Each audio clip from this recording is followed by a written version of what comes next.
Everybody, going to do a quick recording of Grid Legends. It's becoming quite controversial, I see already. Yeah, so a lot of 2D stuff just, I don't know if it's ported over, so there's all these cut scenes and stuff which are from the, obviously the PlayStation version. The full fat version is not great, to be honest. I don't think it needs any of those cutscenes and narratives, which is probably why the game's 33GB, which is a big problem. So a lot of people have said, graphics look bad. This is what the graphics look like when you see these 2D cutscenes. The graphics look okay here. They look kind of PS2, maybe PS1, or PS2 probably. And that's what the game worlds look like. But when you get in VR, the graphics are significantly worse. It's obviously the same graphics, it's just got less anti-aliasing and the resolution is super low. And that's all been done to get it to work on mobile VR. Let's put the pressure on. But the physics and the gameplay and the feeling is awesome. So I'm just going to do a couple of laps here.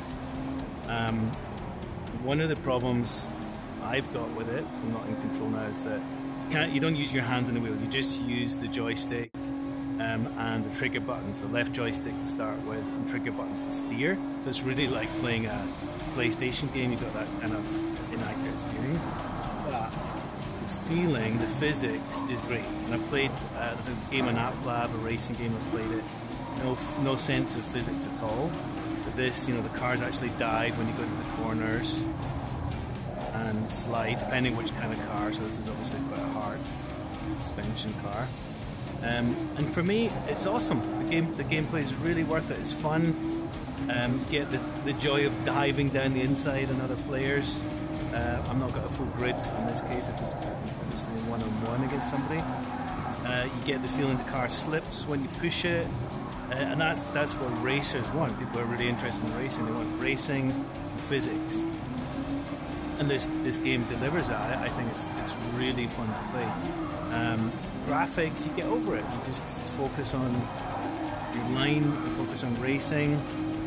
And that's what it's all about. So I don't think it's a big disappointment. I think gamers just get such high expectations of games, of course. And I think somebody had some balls to make the decision to release this with the graphics like this.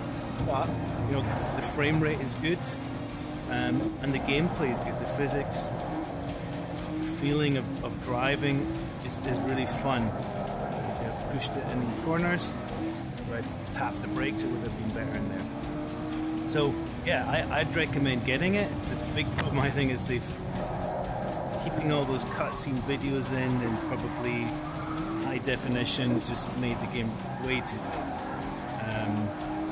The other thing is, I think the developers might even optimize this. They might get a little bit more resolution out of it. I'm playing it on a Quest Pro, but to be honest, the Quest Pro is not faster than the Quest 2 in any meaningful way.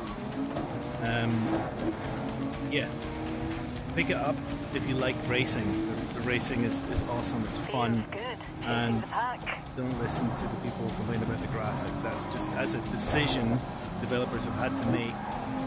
They've said, well, we think it's a fun enough game, people get joy from it, we'll buy this for racing, not for graphics. It's a mobile device, we all know that's limiting, and in VR don't forget you have to render pretty much double everything to slightly different images, so it's a real challenge. And I think, again, kudos to the developers for making that decision to push this out.